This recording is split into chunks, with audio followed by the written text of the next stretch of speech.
Hola a todos, ¿cómo están? Bueno, nos da mucho gusto que una vez más estén aquí. Y bueno, vamos a empezar con el mandamiento número 7. Ya van, creo que algunos fines de semana de la otra vez que rehicimos el mandamiento número 1.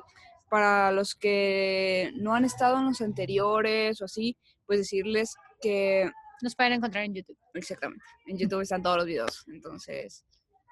Empezamos con este mandamiento, que es el número 7, recordando que está basado en lo que dice el Yucat, que es el Catecismo de la Iglesia Católica para jóvenes. O sea, no es cosa que decimos nosotros, sino lo que dice la Iglesia Católica. Y si alguien tiene duda en dónde encontrar el Yucat, lo pueden encontrar en internet o obviamente en su librería católica más cercana. Entonces, vamos a empezar con la presentación en esta catequesis. Bueno, los mandamientos ya se lo saben, y si no, ahí están. Vamos a ver el número 7, que es el de no robarás. En el séptimo mandamiento, que dice no robarás, les recordamos que el Yucat como tal es un libro donde se traen todo el documento del Catecismo de la Iglesia Católica del Grande, pero se maneja en preguntas y respuestas. Estas preguntas y respuestas están tomadas directamente del Yucat, o sea, no son preguntas ni respuestas de nosotros, sino simplemente son las preguntas y respuestas. Literalmente copy-paste. Exactamente. ¿Por qué no hay un derecho absoluto a la propiedad privada? No hay un derecho absoluto, sino solo relativo a la propiedad privada, porque Dios creó la tierra y sus bienes para todos los hombres. Esto habla de que en general, obviamente, alguien puede tener pertenencia de algo, pero en sí las cosas son de Dios. O sea, no es un derecho absoluto, es un derecho relativo, puesto que todo es de Dios. ¿Qué es el robo y qué incluye en el séptimo mandamiento? El robo es la apropiación indebida de un bien ajeno, o sea, agarrar lo que no es tuyo, tomar lo que sea que no es tuyo. Digo, creo que para todos esta es la parte como más sencilla del mandamiento, el tomar lo que no es tuyo. ¿Qué normas regula la propiedad intelectual? También es robo la sustracción de la propiedad intelectual. A veces nosotros decimos, bueno, es que robar es quitar algo, y imaginamos algo físico, pero también habla de la propiedad intelectual. Entonces, todos hemos escuchado cuando alguien creó algo y alguien más le roba la idea, bueno, eso es robo como tal. Eso es precisamente la propiedad intelectual. ¿Qué se entiende por justicia Conmutativa. conmutativa? La justicia conmutativa regula los intercambios entre las personas en el respecto exacto de sus derechos. Se preocupa de que se respete el derecho de propiedad, se paguen las deudas, se cumplan las obligaciones libremente contraídas, de que los daños causados obtengan una reparación proporcionada y de que se restituya los bienes robados. En este punto es importante ver que aquí es todos bajo justicia. O sea, si tú dices que vas a hacer algo, o sea, o que vas a pagar lo que dijiste, por ejemplo, yo te compro algo a 5 pesos, yo te tengo que pagar los 5 pesos, por más que después yo piense que tú me lo estás vendiendo muy caro. Si yo ya te dije que te los voy a pagar, o sea, te los tengo que pagar porque precisamente yo ya lo dije. Y también restituir los bienes robados. O sea, si yo tomo algo, yo no puedo darle el valor a eso, sino el dueño de eso tiene que darle el valor. Se puede emplear... Se pueden emplear trucos en el pago de impuestos. La inventiva en relación con sistemas complejos de impuestos no se puede objetar moralmente. Es inmoral el engaño y el fraude fiscal, es decir, falsificar, silenciar o tapar hechos para impedir una evaluación fiscal correcta. En este punto, o sea, todos los que vivimos en países donde se pagan impuestos y que los sistemas permiten que puedas hacer algo, ¿Evadir? por ejemplo, evadir es robo. Pero hacer, por ejemplo, que en lugar de pagar los impuestos, tú das una limosna más grande a la iglesia, por ejemplo, y te lo toman como si lo estuvieras pagando, eso se puede hacer. Por eso dice que no se puede objetar moralmente. O sea, hacer ese tipo de cosas se puede hacer puesto que el sistema lo permite, pero el engaño y el fraude fiscal, falsificar, silenciar o tapar hechos, sí es sí es algo malo. ¿Puede un cristiano especular en la bolsa o en internet? Un cristiano puede especular en la bolsa o en internet mientras se mantenga los límites de las costumbres normales de una negociación hábil con dinero propio o ajeno, si no incurre en faltas contra otros preceptos morales. O sea, mientras que esto no se haga también como un vicio, se puede decir, o sea, que sea tu dinero, no, o el dinero de alguien, pero que te lo confió para eso, o sea, no de que, ay, mi mamá me dejó aquí dinerito guardado, de que, ay, me lo cuidas, y yo ya fui y lo invertí, o sea, en algo que Y ni... tal vez invertirlo no es mal, pero ponerlo en riesgo sí es lo malo. Sí. O sea, O tú como cabeza de familia, ya sea hombre o mujer, que digas, ay, voy a invertir, y inviertes una cantidad que si la pierdes es malo para tu economía, eso está mal. Pero si dices, ay, estoy, no sé, un 5% de lo que estamos ganando lo estoy invirtiendo para ver qué tal, pues digo, ¿se vale? mientras se mantengan los límites de las costumbres Exactamente. normales. Muy bien. ¿Cómo se debe tratar la propiedad común? El vandalismo y los daños deliberados en equipamientos públicos y en bienes comunes son formas de robo y deben ser reparados. O sea, a veces nosotros pensamos que robo solamente es quitar algo físicamente, pero el vandalismo también se considera robo porque estás incurriendo sobre el derecho y la propiedad de alguien más. Entonces, deben ser reparados y son formas comunes de robo. ¿Puede un cristiano participar en apuestas y juegos de azar? Las apuestas y los juegos de azar son inmorales y peligrosos cuando el jugador arriesga su sustento, sobre todo cuando pone en peligro lo necesario para la vida de otras personas, específicamente cuando están a su cargo. Que es un poco de lo que hablábamos con las inversiones, o sea, solamente que esto, pues obviamente sabemos que es todavía mucho más riesgoso y es más una diversión que lo otro que dices, bueno, podría ganar. O sea, Exacto, en este como caso también tal vez alguien puede decir es que puede ganar o soy muy bueno, pero estás poniendo en riesgo el sustento. O sea, por eso dice cuando arriesga el sustento. Es lícito comprar y vender personas, todo esto entre comillas, el comprar y vender. Ninguna persona ni partes de una persona pueden ser convertidas en mercancía, tampoco nadie puede ofrecerse a sí mismo como mercancía. El hombre pertenece a Dios, que le ha otorgado libertad y dignidad. Comprar y vender personas, como sucede hoy en día, de forma habitual, no solo en la prostitución, es un acto absolutamente reprobable.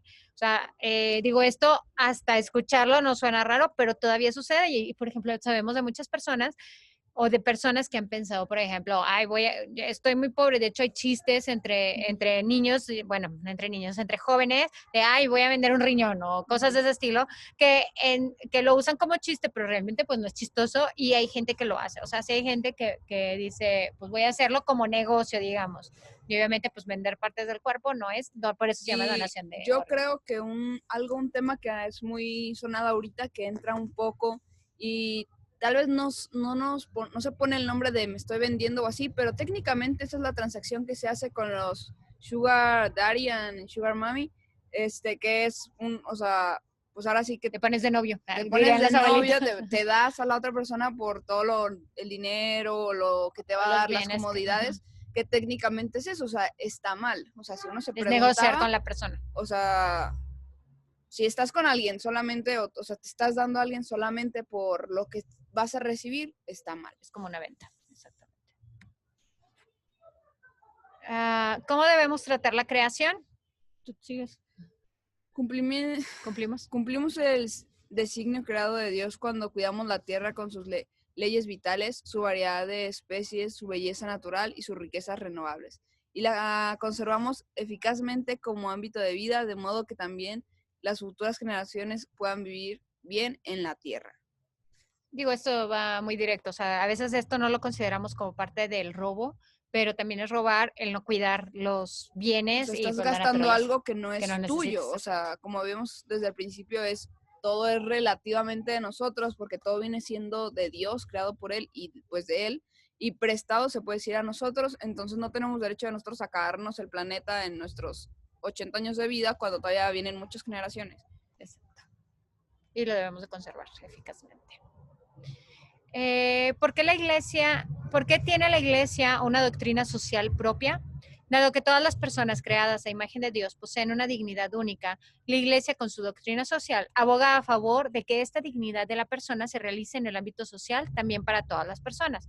No pretende tutelar la política o la economía, pero cuando en la política y en la economía se ataca la dignidad de las personas, la iglesia debe de intervenir. O sea, la iglesia crea su propia doctrina social precisamente para protección de la persona creada por Dios, porque se supone que esto es parte de la política y de la economía, pero en muchos casos la política y la economía pues no ven el todo de la persona, o sea, no lo ven como o sea, como el todo, pues.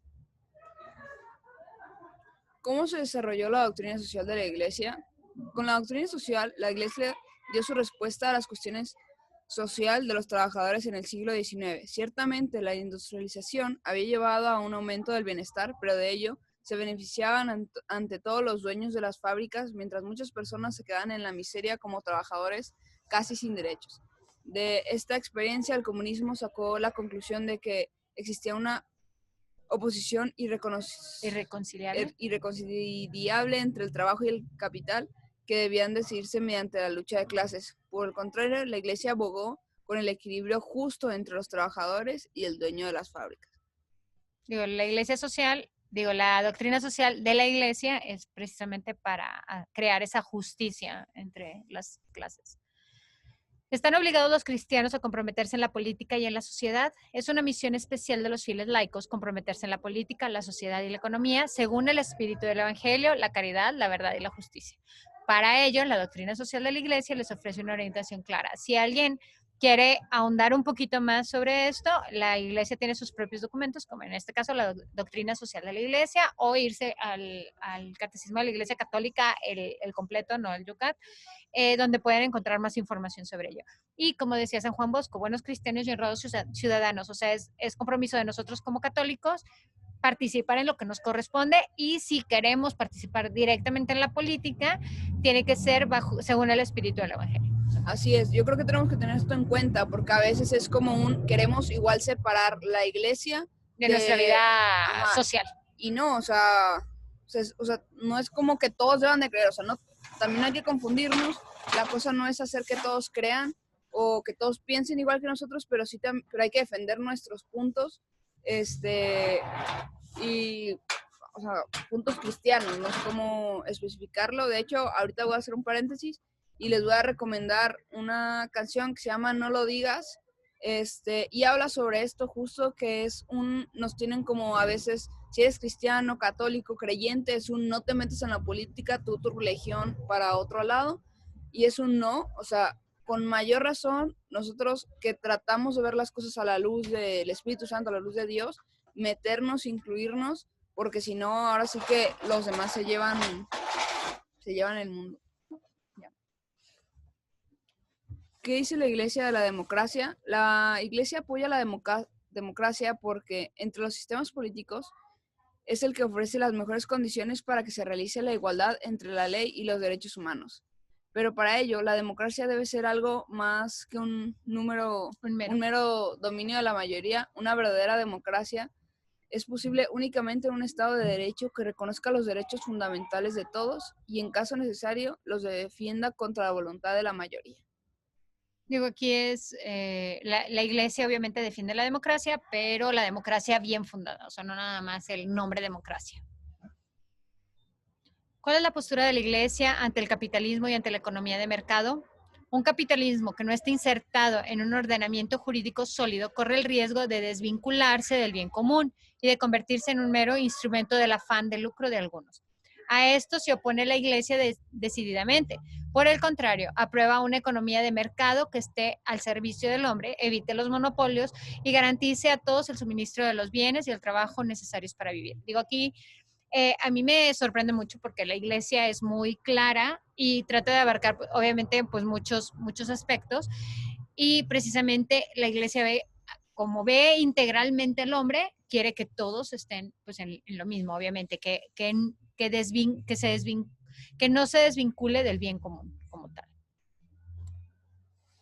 ¿Cuál es la función de los responsables de las empresas? Los empresarios y los directivos se esfuerzan por el éxito económico de sus empresas, pero junto a los legítimos intereses del beneficio existe también para ellos una responsabilidad social, tener en cuenta los justos intereses de los empleados, los proveedores, los clientes y de toda la sociedad, y también el medio ambiente. Algo que a mí me sorprende mucho es que hay muchas empresas que, por ejemplo, ven, mis proveedores, los trato como perros, porque pues ellos son mis proveedores. Hay otras empresas que son muy legales en esto, que dicen, es que es un negocio ganar. Entonces, la Iglesia precisamente quiere clarificar esta parte, que precisamente los responsables de las empresas tienen que tratar, o sea, que sea justo con los empleados, los proveedores, los clientes y toda la sociedad, obviamente también con el medio ambiente. Yo creo que la Iglesia está un poco más avanzada que algunos sistemas de calidad y medioambientalistas industriales. ¿Qué dice la doctrina social de la Iglesia acerca del trabajo y el desempleo? El trabajo es un mandato de Dios a los hombres. Es un esfuerzo común, debemos mantener y continuar la obra de la creación. El Señor Dios tomó al hombre y lo colocó en el jardín del Edén para que lo guardara y lo cultivara. El trabajo es para la mayoría de los hombres su medio de sustento. El desempleo es un mal grave que debe ser combatido con decisión. Digo, aquí tanto para nosotros como personas de la sociedad, como también para los gobernantes. O sea, los gobernantes deben de tener muy en cuenta la parte del desempleo y tomar acciones claras contra él. ¿A qué se refiere el principio del trabajo sobre el capital? La Iglesia siempre ha enseñado el principio de la prioridad del trabajo sobre el capital, de San Juan Pablo II. El dinero o el capital lo posee la persona como una cosa. El trabajo, por el contrario, no se puede separar del hombre que lo realiza. Por eso las necesidades elementales de los trabajadores tienen prioridad sobre los intereses del capital. Aquí es muy claro, la persona es primero que la cantidad de dinero que se va a obtener con su trabajo. ¿Qué dice la Iglesia acerca de la globalización? La globalización en principio no es buena ni mala, sino la descripción de una realidad a la que se debe dar forma. Surgido en los países económicamente desarrollados, este proceso ha implicado por su naturaleza a todas las economías. Ha sido el motor principal para que regiones enteras superaran el subdesarrollo y es de por sí una gran oportunidad. Sin embargo, sin la guía de la caridad en la verdad, este impulso planetario puede contribuir a crear riesgo de daños hasta ahora desconocidos y nuevas divisiones en la familia humana. Benedicto XVI. Esto es muy importante porque todos decimos, ay, qué buena onda con la globalización, pero la Iglesia nos está dando que puede haber un riesgo de caer en el otro extremo. Digo, si se maneja con cuidado y con caridad, en la verdad, creo que, o sea, la Iglesia misma lo dice, que puede ser muy buena para evitar el subdesarrollo. ¿Es la globalización una tarea solo de la política y la economía? Antes existía la idea de un reparto de funciones. La economía debía ocuparse de aumentar la riqueza y la política de su justa distribución. En la era de la globalización, sin embargo, los beneficios se logran a nivel global, mientras que la política queda limitada a las fronteras de los estados. Por eso hoy no es necesario el fortalecimiento de las instituciones políticas supraestatales, sino también la iniciativa de personas y grupos sociales que se dediquen a la economía en las regiones más pobres del mundo, no en primer lugar a causa del beneficio, sino partiendo de un espíritu de solidaridad y caridad. Junto al mercado y al Estado es necesaria una sociedad civil fuerte. Digo, todos sabemos, aunque esté todo globalizado, siempre va a depender de la gente que la trabaja. Entonces, es muy importante que nosotros no digamos, ah, bueno, eso le corresponde al país o eso le corresponde. Todos somos parte y todos debemos de tener este espíritu de solidaridad y de caridad. ¿Son la pobreza y el subdesarrollo un destino ineludible? Dios nos ha confiado una tierra que podría ofrecer suficiente alimento y espacio para vivir a todos los hombres. Sin embargo, hay regiones enteras, países y continentes en los que muchas personas apenas tienen lo necesario para poder vivir. Esta división del mundo tiene razones históricas complejas, pero no es irreversible. Los países ricos tienen la obligación moral de ayudar mediante la ayuda del desarrollo y la creación de condiciones económicas y comerciales justas, a las que los países subdesarrollados salgan de la pobreza. Digo, aquí no hay mucho más que decir, sino que realmente si vives en un país que tiene parte o sea, de pobreza, que yo creo que todos vivimos en ese tipo de países, pues nos corresponde a todos participar para que las áreas más subdesarrolladas salgan de la pobreza en lo posible, obviamente. ¿Qué importancia tienen los pobres para los cristianos? El amor a los pobres debe ser en todos los tiempos el distintivo de los cristianos. A los pobres no les corresponde sin más algún tipo de limosnas. Tienen derecho a la justicia. Los cristianos tienen un deber especial de compartir sus bienes. Cristo es un ejemplo en el amor a los pobres. Digo, aquí está más que claro, también parte de robar es no dar a nuestros propios hermanos lo que necesiten para vivir. Entonces, nos corresponde a todos cuidar de los pobres y de sus necesidades. ¿Cuáles son las obras de misericordia corporales? Dar de comer al hambriento, dar de beber al sediento, vestir al desnudo, dar techo al quien no lo tiene, visitar a los enfermos y a los presos y enterrar a los muertos. Yo creo que en esta parte, o sea, es como un entender o tal vez obviamente tiene sentido el que, bueno, tú has estado trabajando y tienes lo que mereces, puedes tú creer, pero es también si, o sea, sabemos que es más fácil para el que ya gana dinero, tal vez ganar un poco más, que el que no tiene nada empezar A ganar. ajá, de que tiene que moverse y trabajar, claro, es obvio, pero si ya estás como, o sea, acaparando una parte del dinero, de la comida que hay, de lo que sea, o sea, se puede compartir, o sea, eso es a lo que vamos, no estamos diciendo que te quites a ti de lo que tú necesitas para vivir, para que se lo des a los demás, simplemente es Compartir. compártelo de lo que puedes compartir. Digo, una parte de las obras de misericordia, digo, todos lo hemos escuchado, es en Mateo 25, precisamente Jesús habla de esto y habla cuando viene, dice, va a venir el rey y va a separar a los corderos de los cabritos y va a poner a la derecha a los corderos y les va a decir, sean bienvenidos. Benditos del Señor, porque tuve hambre, porque tuve sed, porque estuve desnudo. Entonces, estas obras de misericordia precisamente nos dice el Señor directamente, es lo que nosotros necesitamos para llegar al cielo. Entonces, es como una receta, digamos, relativamente pues fácil y difícil, pero necesitamos pues trabajar en ellas y no hacer nada más como que la fácil y decir, ay, pues no pasa nada, no tengo nada que hacer. ¿Cuáles son las obras de misericordia espirituales? Las obras de misericordia espirituales son enseñar a quien no sabe, dar consejo al que necesita, consolar al afligido, corregir al pecador, perdonar al ofensor, sufrir la injusticia con paciencia, rezar por vivos y por difuntos. Digo, a veces las obras de misericordia corporales se nos hacen hasta un poquito más fáciles, aunque no las practicamos tanto, porque es pues dar un poquito de algo y se nota fácilmente. Pero, por ejemplo, sufrir la injusticia con paciencia, corregir al pecador, o perdonar al ofensor, a veces sí se nos puede llegar a hacer un poquito más complicado porque quiere decir dar un poquito de nosotros y tal vez quedarnos un poquito callados cuando queremos hablar o cuando queremos enojarnos, pero nuestro Señor nos dice que precisamente son obras de misericordia, o sea, es dar del corazón a los demás. Y pues con esto terminamos nuestro séptimo mandamiento. Así es. Los esperamos dentro de 15 días, tendríamos el octavo mandamiento.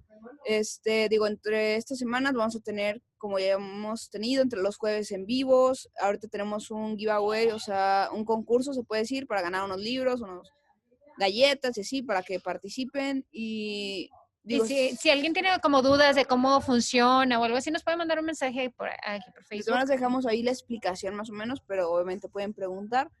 Y, ¿cómo se llama? También, pues, estamos en una semana ya previa a lo que viene siendo Navidad. Entonces, unos 10 días antes entonces, vamos a tener algunas actividades y algunas especiales. Pues simplemente especiales para irnos día a día preparando mentalmente y también espiritualmente a la llegada de nuestro Señor. Entonces, pues te esperamos ahí en la página. Muchas gracias, nos vemos.